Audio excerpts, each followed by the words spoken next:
Awesome. Yeah, Kristian, it's so great to see you. Welcome everybody to the November Media Psychology Colloquium series. I'm Dr. Pamela Rutledge. I'm faculty of Media Psychology, and I am beyond thrilled to introduce my good friend Kristian, who's going to talk to us about branding and the narrative mind. You should know that Kristian is not only a graduate of Fielding University of the Media Psychology program, but he's such a brilliant example of how you can put media psychology to work in the real world. He's the CEO and founder of Threadline, and he spent more than 2 decades in marketing, helping some of the world's largest brands improve their relationships with customers. His work is based in media psychology, using narrative psychology, identity, and I'm going to say, Kristian, after reading your stuff, positive psychology, even though you don't list it on your website, as well as behavioral economics to make sure that brands align with their customers' values. I was able to sit on Kristian's dissertation committee, absolute delight because he's digging around in the stuff that I love most, and he did a brilliant job of using self-expansion theory to explore brands and identity and how people integrate brands into their self-concept. And as I'm sure Kristian will touch on, this is really important because when they do it right, they can become a very rich part of people's lives. Kristian is also a lecturer at Kellogg School for Nonprofit Management, where he helps nonprofit leaders learn to improve their brand narrative and enhance the donor experience through really intentional design decisions. With Caribbean roots, Kristian ended up in Chicago. I don't know how that happened, but I'm going to leave it to you to explain, but I do know I'd like to come to dinner at your house. Kristian, I'm going to turn it over to you. Thank you so much. And thank you, everybody, for popping in. As a note about my Caribbean roots, I know that we've got sort of an agenda scheduled where I'll walk through some slides and we try to save some time at the end for question and answer. If you do have questions at any point throughout the presentation, you are welcome to jump in and ask that question. As someone who grew up in a Jamaican Cuban household in a very large family, I'm very used to disruptions, interruptions. You can make fun of me if you'd like. This is all part of kind of what I'm used to. So at any point, feel free to chime in if you have a question or anything like that, or drop it into the chat or raise your hand or anything like that. And I'll pause for a moment to see if there is a question out there. Otherwise, we will save some time at the end, closer to the end of our hour together to see if there are any other final questions or anything else that anyone would like to talk about. So I'll switch over and I'll start sharing my slides here. So as Dr. Rutledge mentioned, I'm going to be talking about branding in the narrative brain, and to some degree, sort of basically my work today, what I do now, what I have done with the work that I did through Fielding and the degree since then. My organization, as Dr. Rutledge mentioned, is called Threadline. I founded it almost 5 years ago now, and before that was working in a research and strategy agency that focused on emotional insights and applying psychology in the marketing space. I decided I really loved that space and wanted to put a ring on it, and that's when I joined Fielding and went through the program, eventually graduated, of course, and started this organization here. And that's a bit what this is all about. That's a bit what my organization is all about. Now, the thing that kind of got me into this, or really sort of started me thinking about how brands kind of connect to people at a deeper level was a few years ago now. I think it's a little bit less so nowadays, but about 5, maybe 6, 7 years ago, CrossFit was all the rage. And there used to be a joke that sort of went around that you can tell someone is in CrossFit because they will tell you that they're in CrossFit, right? They will talk about the work that they do, the exercises that they do, the sort of paces that they go through to be part of that community. And I found that really interesting, how much these individuals sort of became CrossFitters, right? How much it sort of really enveloped who they were. And I realized that's because CrossFit as a brand, much more than exercise, ultimately was about building not only a community, but building an identity of individuals who didn't just go to the gym to try to lose weight, that didn't just go to the gym to try to get a little healthier, but they wanted to really test themselves. They wanted to push themselves. They wanted to see how far they could go.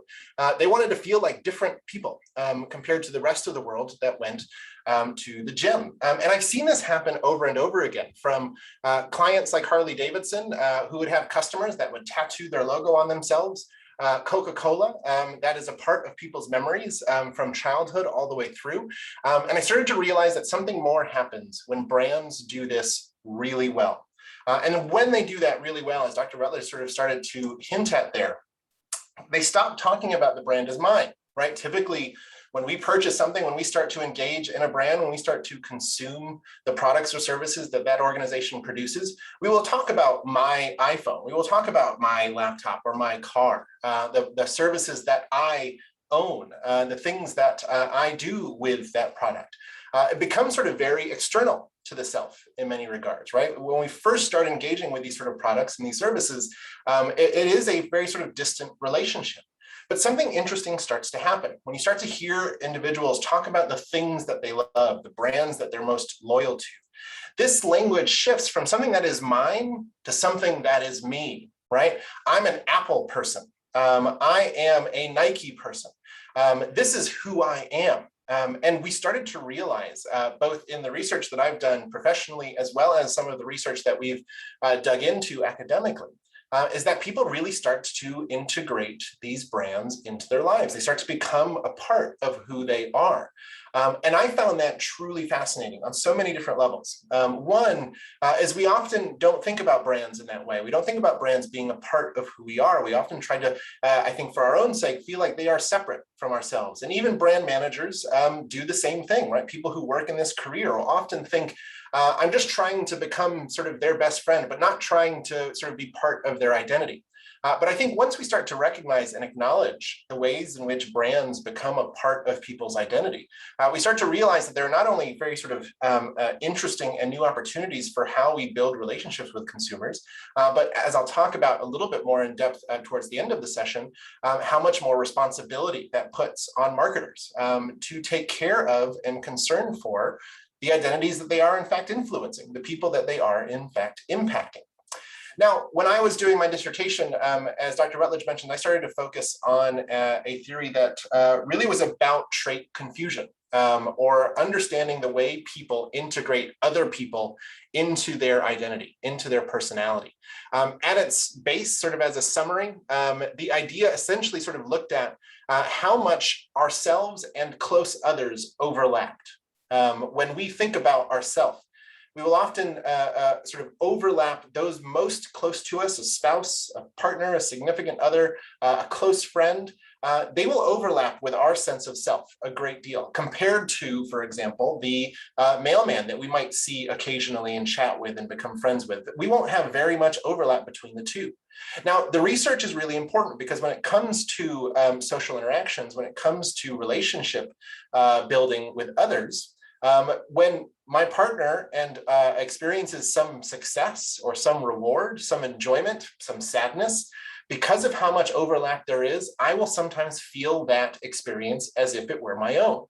That's what this sort of overlap leads to, this idea or this concept of what's known as trait confusion, that her experiences I confuse for my own, and vice versa. She often confuses my experiences for her own.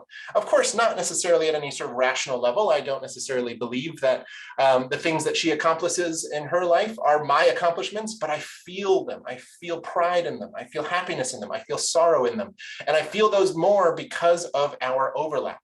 Now, when researchers went to test this concept, they used essentially a very simple Venn diagram, kind of similar to the one that you see on screen now.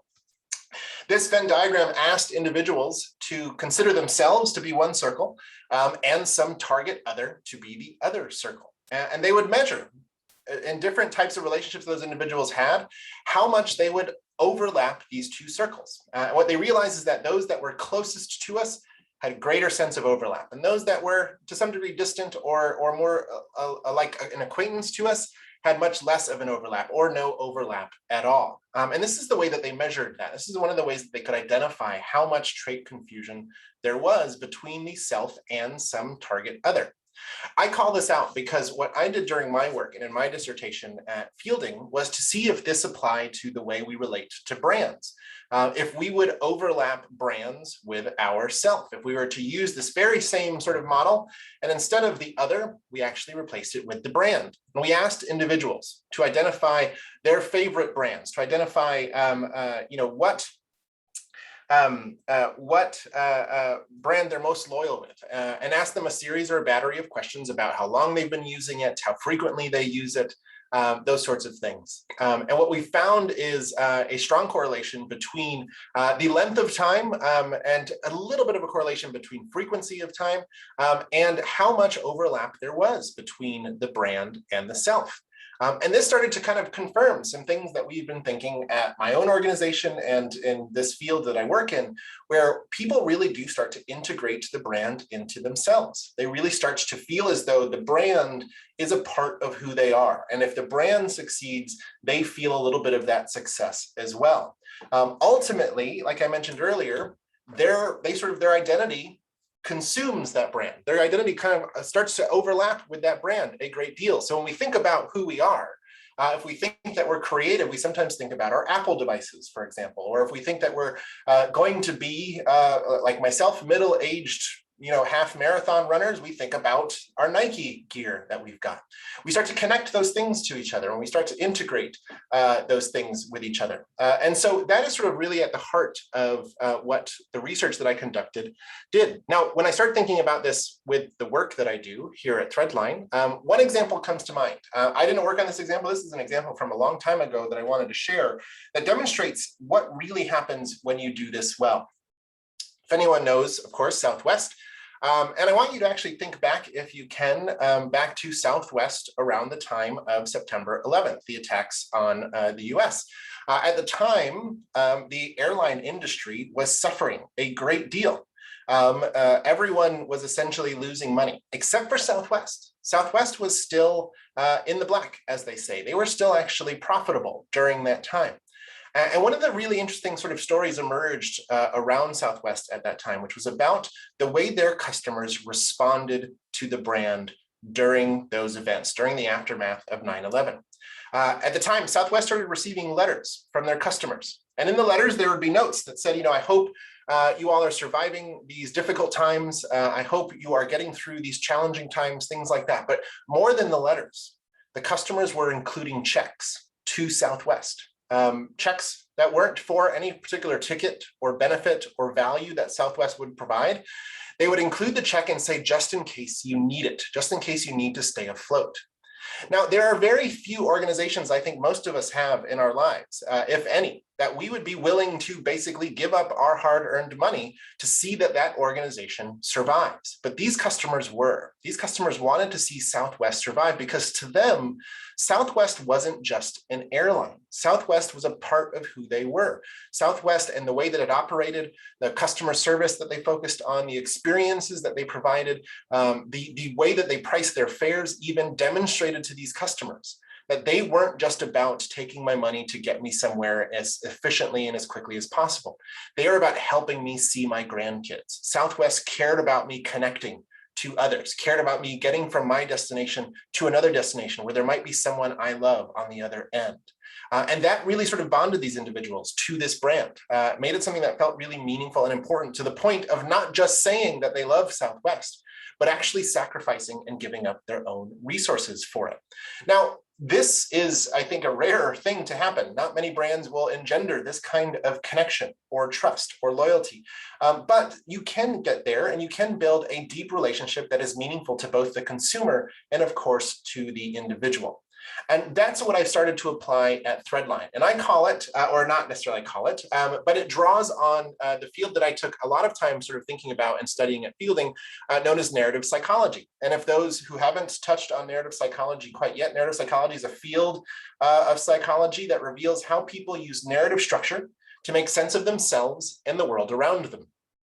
I really connected to this. Dr. Oler at the time sort of led me to this path and helped me really sort of dig into this space to really understand what was happening when people told themselves stories, not just the stories that they tell others, but the stories that they tell themselves, the way that they make meaning out of their experiences, out of the world around them. And so narrative psychology allowed me to kind of start to look at these experiences, look at consumers and look at brands to really understand what kind of stories are these individuals living and what role are these brands playing in those stories. Now, narrative psychology essentially is this sort of cyclical experience, right?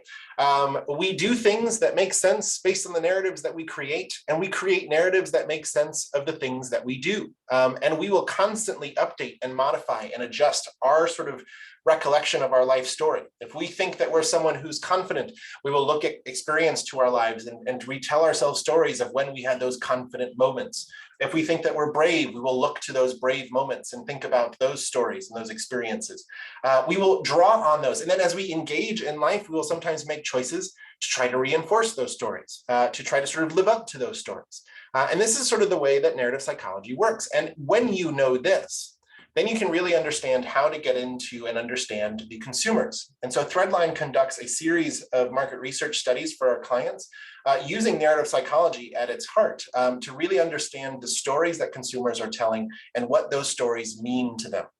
How they fit into those stories. Do they see themselves as victim, or do they see themselves as villain? Do they see themselves as survivor, or do they see themselves as sufferer in those stories? Are they placing themselves at the hero role, at the center, at the heart of their own stories?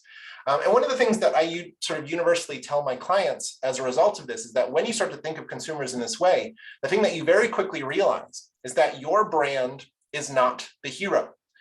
If anyone has ever worked with professional organizations or anyone that manages a brand, you'll sometimes see that they want to talk about their brand as if it is the greatest thing since sliced bread, as if it solves every problem and every solution that customers have.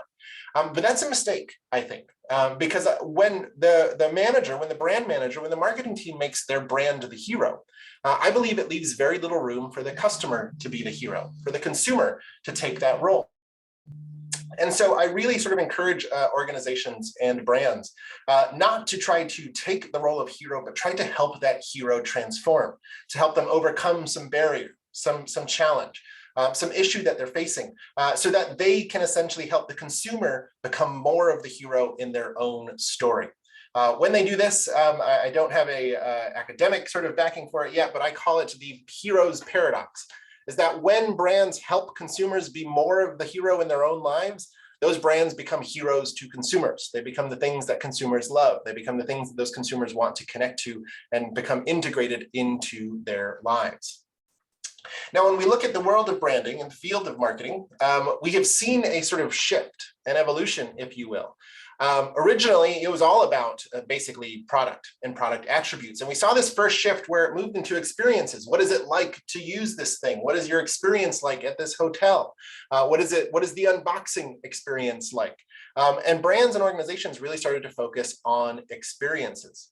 We then saw this shift probably about 15 to 20 years ago of people starting to focus on the emotions of brands. And this was, I think, a really sort of important transition as people started to wonder whether their brand inspired confidence or created love or created connections.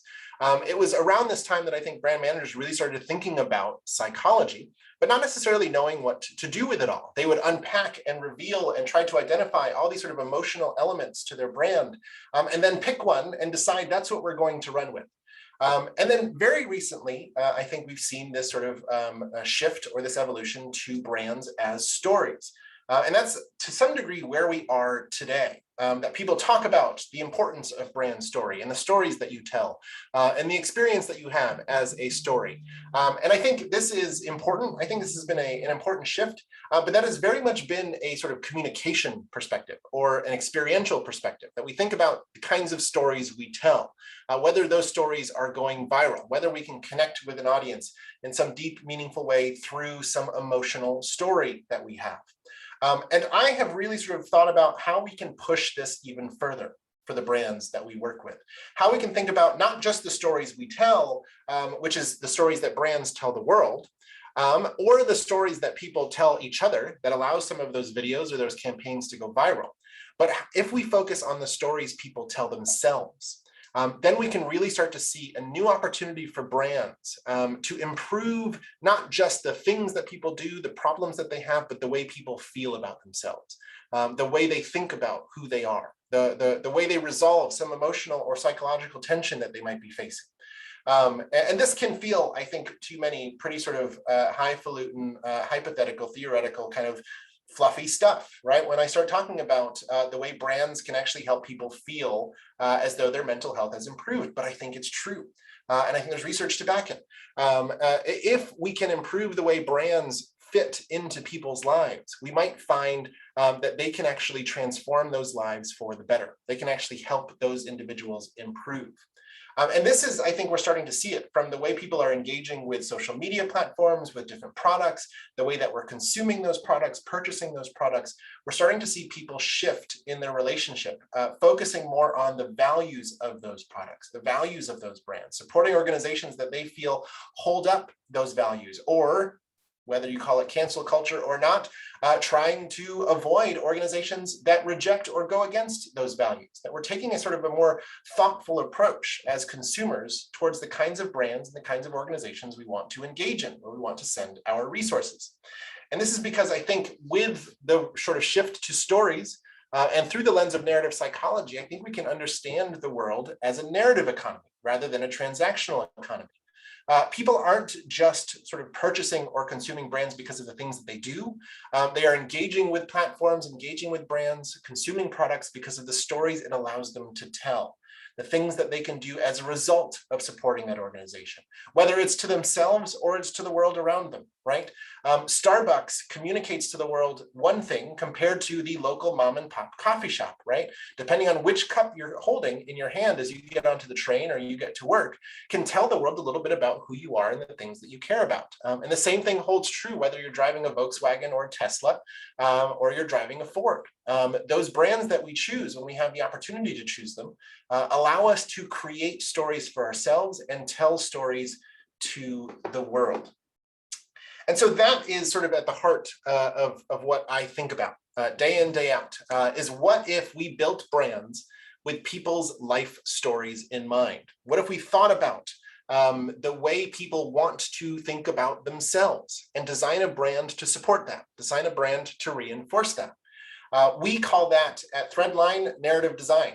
And narrative design is essentially sort of applying narrative psychology to traditional design principles and design thinking. It connects brands to the stories people want to tell themselves. So rather than just simply sort of putting out a catchy ad or a funny ad or an ad that we think is emotional, that we actually create campaigns, we create experiences, and we create services that help people feel the way that they want to feel, that help them sort of, to some degree, sort of fulfill the life story that they're trying to tell and create for themselves. And this is not, of course, an easy thing because brands don't necessarily have the most permission into people's lives, into their sort of deepest and most meaningful emotions. But just bit by bit, we can start to see the way brands can shift and change the way people feel about themselves if they start to care about it, if they start to think about it. Now, when it comes to the way that we do this work and the way that we really sort of deliver this kind of work to our clients, there's one kind of nuance that I want to call out. That is the difference that I think between story and narrative. And in most cases, in most of the work that I do, these words are used interchangeably. We talk about life story, we talk about life narrative, we talk about brand narrative, we talk about brand story. But when I'm guiding clients through this kind of work, I try to create a distinction between the two. The story, I believe, is the expression. The narrative is its soul. And what I mean by that is that the story is ultimately what you say to the world, whereas the narrative is what you want the world to understand, what you're trying to sort of communicate as far as meaning is concerned. Story is what you do for the audience, and the narrative is what it means to the audience. And so when I'm working with clients, rather than focusing on the very sort of tactical element of storytelling, rather than helping them develop stories for their brands, I want to help them develop brand narratives. I want to help them develop the way in which they can connect to these consumers, how they want to connect to those consumers, the meaning that they want consumers to draw from their interaction and their relationship with the brand.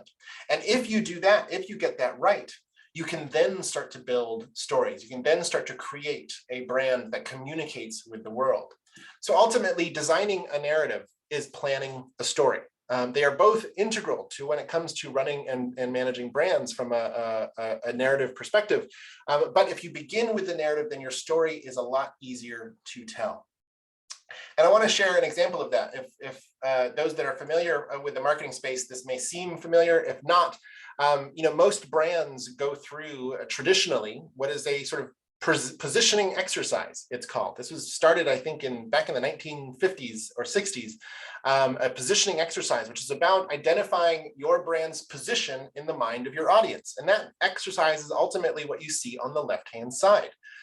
Positioning very largely sort of focuses on the brand. Who is the customer target? What is the category that brand operates in? What does your product provide to the consumer? Who are your competitors? What is the rational benefit? What is the emotional benefit? And what are the reasons to believe? These are all reasonable questions to ask when planning the brand for any sort of business. However, these questions are extremely self-centered. They focus on the product's attributes, not truly on the customer. The narrative design approach, which you see on the right, focuses on the customer's stories. Who are the heroes, for example? Who are we trying to serve? Who is at the heart of our story? What are they trying to accomplish? What are their goals? What threatens or prevents them from doing so? And what then finally, do we talk about the brand, does the brand do for the hero? And how does this transform the hero? How does it take the hero being from something they were previously to someone or something new? As a sort of quick example of this, one of my favorites was the Porsche Cayenne. The Porsche Cayenne is an interesting vehicle because when it comes to Porsches, as far as being sports vehicles with a lot of power and a lot of speed, Porsche Cayenne sort of doesn't fit that mold. It is very powerful. It does have a lot of speed, but it's not necessarily built like a sports car. A Porsche Cayenne is built like an SUV. And one of the things when you study that, that you start to realize is that the Porsche Cayenne was really sort of serving a very specific audience. When you talked to, at the time, fathers who began as perhaps bankers or lawyers and were looking for ways to demonstrate or provide symbols of their success, they would oftentimes buy cars like Porsches, the Porsche 911, things like that, because those vehicles were symbols of success. Those vehicles were symbols of wealth, luxury, of being able to attain certain things. And that was really important to them. And those gentlemen that we conducted the study with eventually grew up, they got married, they started having children, and they realized that they couldn't sort of hold both things at the same time of being a responsible father while also owning the Porsche Cayenne and also wanting to express sort of a symbol of success. And I think Porsche saw this and Porsche recognized this and realized that they could provide that father with a vehicle that is just as much a symbol of success, that has the power and the speed that they are sort of looking for from a professional perspective, but give them the attributes that they needed to be a responsible father. So that when they pull up to the pickup line at the school, for example, they still have the most powerful engine perhaps in car line, but they've also got space for the car seat in the back. This is how Porsche allowed them to shift, to transform from being the hero in a former story to the hero in a new story, the hero in a story in which they are a responsible father as well as a successful banker or lawyer. And this is the way narrative sort of branding works. This is the way this approach really sort of helps brands move away from just thinking about the attributes, from just thinking about the benefits that they provide, to thinking about the way that they can change how people feel about themselves, how they think about themselves. And this is at the heart between the difference of story and narrative, looking at what we say as well as what we want them to mean, right? The campaigns for that Porsche may have been very similar to what they were in the past, but a few different changes, a few different tweaks, and a sort of a different underlay of what that brand is really intending to accomplish shifted their relationship with that consumer.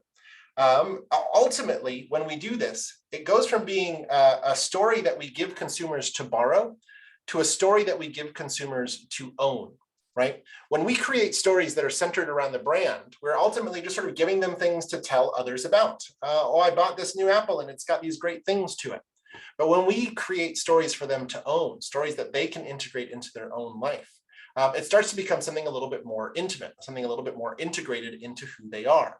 So now it's not just about how amazing this new designed iPhone is, but look at what this iPhone lets me do. Look at what I can accomplish. Look at the way I feel because I have this iPhone, because I have this new Apple product, because I have this new brand that I've let into my life. I wanted to share a couple of examples of this before I start to wrap up. First is an organization here in Chicago. I'm in the Chicagoland area. If anyone else is, please give me a wave and certainly say hi. Is an organization called 1871. 1871 is an incubator for startups, especially tech startups in Chicago. They're located in the Merchandise Mart. And we wanted to help them understand the founder journey, right? Of people who found companies, what they go through, what they experience, what they focus on, and what they're looking for when it comes to an incubator like 1871. And one of the things that was sort of really at the heart of what it meant to be a founder, one of the kind of the core insights we revealed from conducting that narrative approach to research with them was that two things. One is being a founder can be an extremely lonely journey. You can feel very isolated and very much on your own. And that most of the greatest opportunities and most of the greatest moments in the founder's journey were sort of random interactions with others, random collisions with other people, other owners, other potential clients. And it was in those sort of random interactions where there was this really interesting sort of space and this interesting opportunity for 1871 to be a player, to sort of serve a role for these founders. So 1871 provides working space as well as a training program, as well as a community and a network. And what they realized from that research is that they can be the ones to provide and create those random collisions by creating this community. And that's what you sort of essentially sort of see here in the branding. There's a hint at planetary sort of orbitals orbiting there on the right-hand side, the two planets. And it's about that sort of gravity that brings these folks together and every now and then allows two of them to sort of collide and create something new, to create some new idea, some new opportunity. And that's what 1871 focuses on now. They realize that they can play this role in being an environment, a platform, a stimulus for allowing these founders to collide and interact and find new opportunities with each other. Another organization that we worked with is a nonprofit called Food for the Poor. Food for the Poor is an organization that focuses on the Caribbean, serving those that are in most need of food, of shelter, of housing, education, those sorts of things. And we conducted a study with them to try to understand their donors, why their donors, who, especially those who give every month, give the amount that they do. And we uncovered some really interesting things. And one of the things that we started to realize is that these donors were often sort of doing this for a faith-driven reason, right? They wanted to feel as though they were doing what God would want them to do. They were sort of living out the life or following in the footsteps of Jesus. This is a organization that is a Christian-based nonprofit. And in understanding and starting to realize this, they started to sort of focus on how they can help those individuals follow that journey. Their donors really sort of connect to that journey, connect to their faith. And there are two things that they did that I found most interesting. One, after realizing the way in which Food for the Poor allowed them to sort of feel connected to their faith, every time they would call one of their donors, whether they would give or not, at the end of that phone call, they would ask that donor if they wanted to pray together before they hung up. Many didn't, some did, but either way, they saw as a result, their customer satisfaction scores, their donor satisfaction scores starting to increase because Food for the Poor was recognizing the role that it could play in these donors' lives. The next thing that happened, I think, is sort of the one that is most measurably impressive. As any nonprofit does, as you all probably receive mailers of asking for donations, Food for the Poor would send one at least every month. And you can imagine the greatest time of giving tends to be towards the end of the year between Thanksgiving and Christmas, and then people start to really kind of get tapped out when it comes to giving.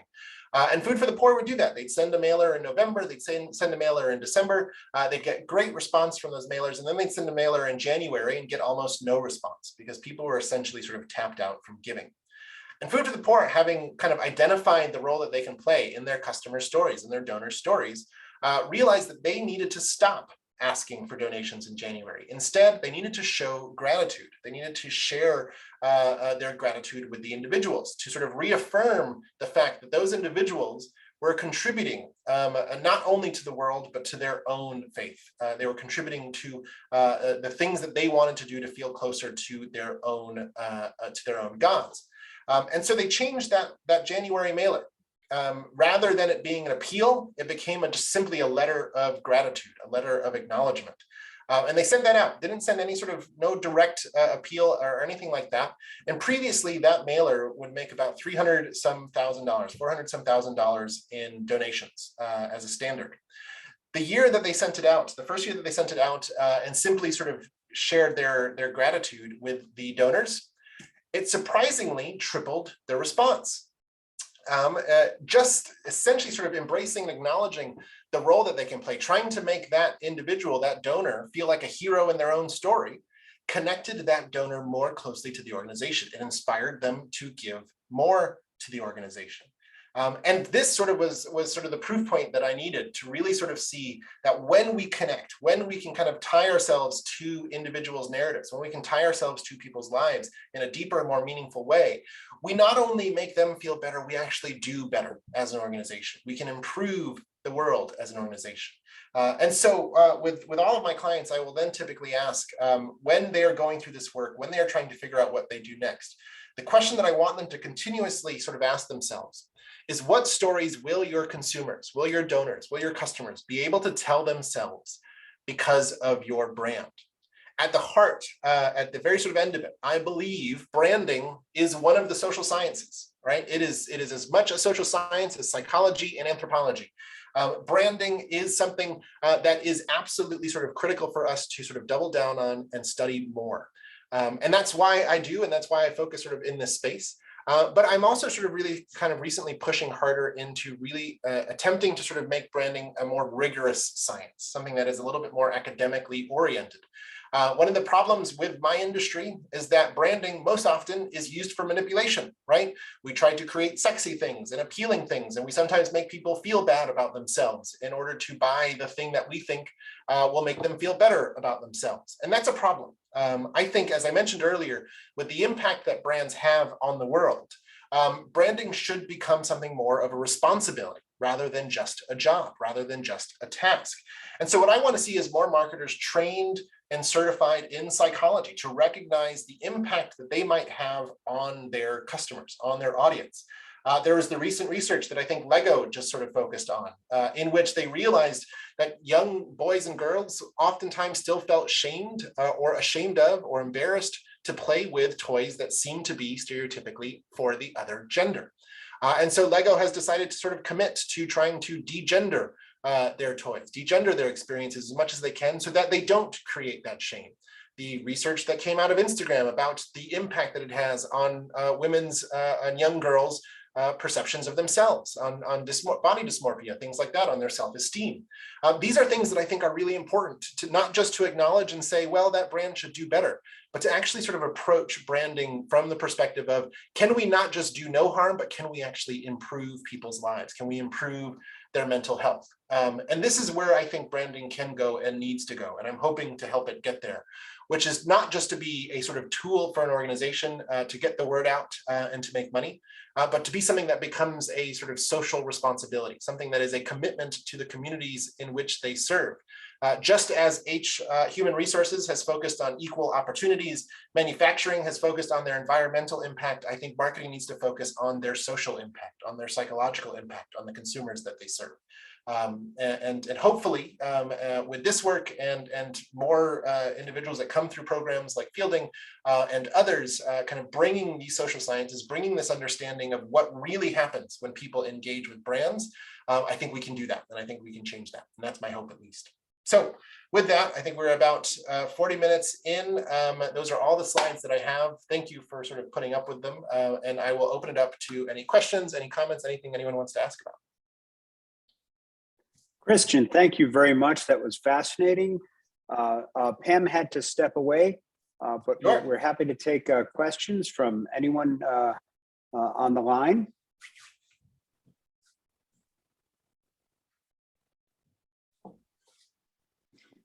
Hi, Kristian. Thank you for that presentation. That's really fascinating. I'm curious about your thoughts on what happens when the brand narrative goes awry. You know, that there is some story that you're hoping to engage your brand community in, and then you mess it up, and you've let down their their beliefs around what this brand should be providing them, any attachment needs they might have. How are brands then meant to recover when the story is yeah, not what was promised. Yeah. Well, couple of things, I guess, in that regard. One is the fortunate thing is that the brand is never a static thing. Is that it is continuously sort of changing, and people's perception of the brand is continuously being updated. And that means when there are mistakes, when there are errors from the brand's perspective, there's also an opportunity to correct or to sort of fix those errors as much as is possible. Now, I think a lot of organizations go the route of trying to ignore it or brush it off or create distance rather than coming right out and either apologizing or embracing or engaging in some meaningful way to sort of change that or fix that mistake from ever happening again. And I think that's the right way to do it, is to really sort of lean into that. At the heart of these relationships, at the heart of sort of what's behind these sort of brand stories is trust between the organization and the consumers that they serve. And unfortunately, I think a lot of organizations believe they have the trust of their consumers, and a lot of consumers often feel betrayed by those organizations. And in order to sort of correct that, some of the models that we talk about when it comes to trust are really sort of focusing on a sense of reliability, capability, and consistency. And if you can focus on those things, and if you can really build trust with those consumers in a way that is sort of deep and meaningful, one, they are going to be more likely to forgive you for some of those transgressions if you respond in the right way.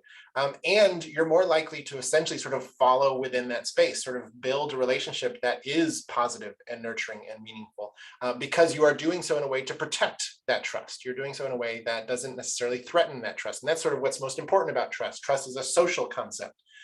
We use trust so that people, other people we don't know, are more likely to trust us if they see their friends trust us.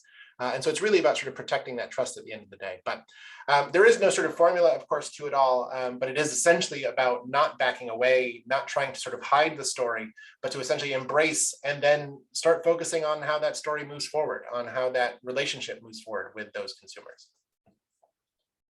Thank you for the question. Any other questions or comments?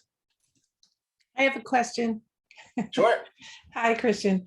Hello. I'm curious, was there something that got you started on this path, something really impactful for you? And how have you seen your own story morph and change as a result of being on the inside of creating these stories? Yeah. Good question. So I think a long time ago, when I used to work in a pharmaceutical advertising agency, and when I was working in pharmaceutical advertising, I started to kind of get really jaded because it felt like I was essentially just legally selling drugs to physicians who didn't really need them, right? Wow. It felt sort of naughty, to be honest. And I decided, okay, I'm going to change my life. I'm going to go work for a nonprofit because that must be great. And I started working for a nonprofit, and it was a nonprofit that focused on, pairing college-age students with young children and creating mentoring relationships and things like that. And I worked in the marketing department there, and my job was to create the programs and the pamphlets and the appeals for the donors and things like that. And I started to realize it felt like I was just legally selling children to donors, and it didn't feel much greater. It didn't feel much better than working in the pharmaceutical space.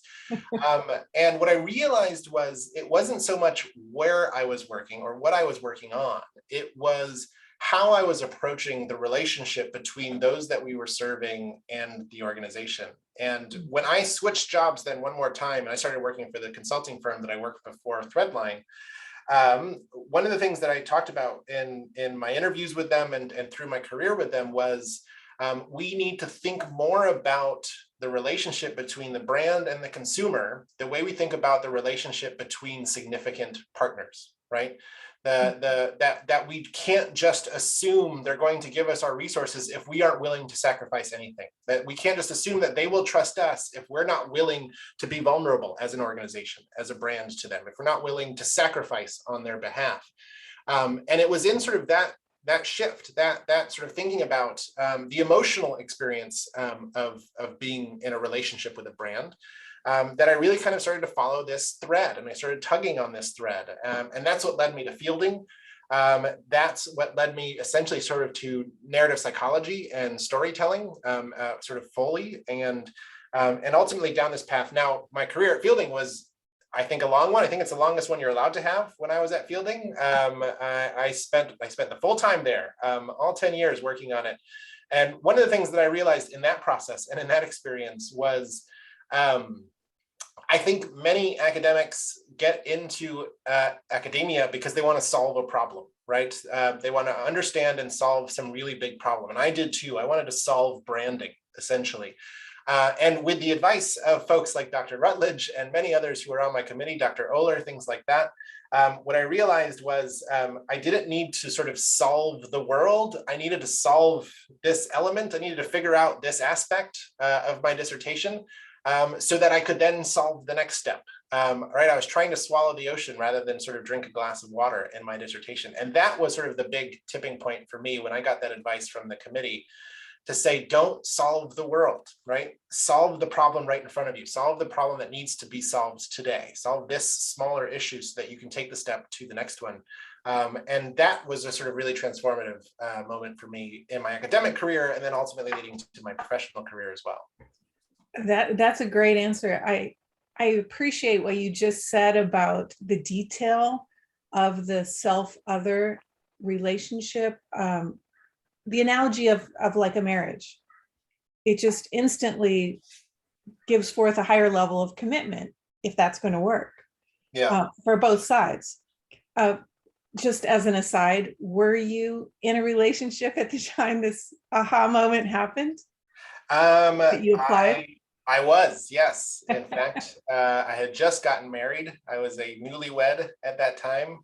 And interestingly enough, I started my dissertation program when my first child was born as well. So I was building relationships in all of these little journeys here with folks that I knew or didn't know. But funny how that works. That's pretty awesome. I don't recommend it. I don't recommend having a child and starting a dissertation or starting a PhD program. But if you must, you can do it as I improve. Great answer. Thank you. Thank you. Thank you. All right. If there are no other questions, I'll just say again, thank you, and hand it off to Brian one last time. And if you'd like to connect, please feel free. I'm on, I guess, the platforms, most of them, not all of them, but LinkedIn for sure, and is probably the best place to find me, as well as threadline.co if you want to check out kind of the work that we're doing. Sure, Kristian, I do have one more question. Sure. I wanted to give everyone else a chance. As you might imagine, we have students, prospective students, who are very, very interested in the kind of work that you do, and you know, may want to ask the question of how do I get a job like his? It's so fascinating. So, just generally, what advice would you give to prospective students, to current students, about you know, how to move into or move forward in a career like yours? Yeah. I think there's two sort of main tips I would provide. One is finish the program. You know, there's a lot of really meaningful work that we do as academics, but especially when it comes to sort of helping organizations and trying to sort of change the world in certain ways, it's amazing how many doors just the 3 letters PhD open for you, right? Just having those 3 letters at the end of your name suddenly gives you a cred that you didn't have before. And that's not to sort of belittle the work that I spent 10 years doing, but it is sort of a bit of the reward of doing it, right? People listen more because you are Dr. Aloma. They pay attention more closely because you are saying this as a PhD who hopefully is very sort of rigorous in the thoughtful advice that you're going to give. So that is certainly step number 1, is finish the program if you can, the master's or the PhD, and use that to your advantage, right? Don't be shy about putting those letters at the end of your name, because they are really, you earned them, and they are going to help you. 2, there's sort of 2 paths into this kind of work, and it's really going to sort of depend on the kind of person that you are. One is to go into what we call the client side, right? The organizations that make the things and sell the things. They have market research departments, insights departments, strategy departments that need scientists like ourselves, that need psychologists like ourselves, to be there to remind them that there are people on the other end of these transactions, right? That there are human beings who are going through experiences on the end of these transactions. So look into those kinds of departments, right? It's not just that you have to go into marketing or to advertising, but go into research, go into a lot of these organizations now have behavioral design units that are basically begging for psychologists to join them. The other side of that is to be on the agency side, which is the side that I'm in. Now, there are probably a lot more ways to get in that regard, because every advertising agency that I know of, every market research consultancy, every strategy firm, every innovation firm is desperate for experts in psychology. They're desperate for people who are experts in understanding human behavior. And you know, advertising and marketing in general didn't necessarily always have psychologists as part of their kind of core. And they are now begging for them. They are now looking for them. It's amazing the number of times I will just get asked to advise on other people's projects because they need an academic, they need a psychologist to help them understand, is this sound what they're doing? Is this ethical what they're doing, right? Is this sort of meaningful what they're doing? So that's the other path as well, to look at agencies like mine. Certainly we're you know, growing and doing well, and certainly happy to talk and connect folks. And then also, you know, the different associations, professional associations, as much as even the APA, depending on what you're looking into, right? The American Marketing Association, both nationally and individually, has chapters that you can connect with others and find these opportunities, things like that. And then if I haven't said it once already, I'll say it again, connect with me on LinkedIn. And if I can help you as a fellow Fielding alum and fellow psychologist, I'd like to see more of us out there because it's a little easier for me when other people are talking the same language, rather than having to teach everyone about the fact that people have emotions and can be hurt by things and can enjoy things. So that would be, I guess, my base advice for right now. Probably the most important, just get connected, certainly, and happy to have those conversations and to chat. Thank you so much. This was very interesting and very valuable for us. We appreciate it very much, and we wish you all the best. Continued success. Same to you all. Okay. Have a great rest of the year, everybody.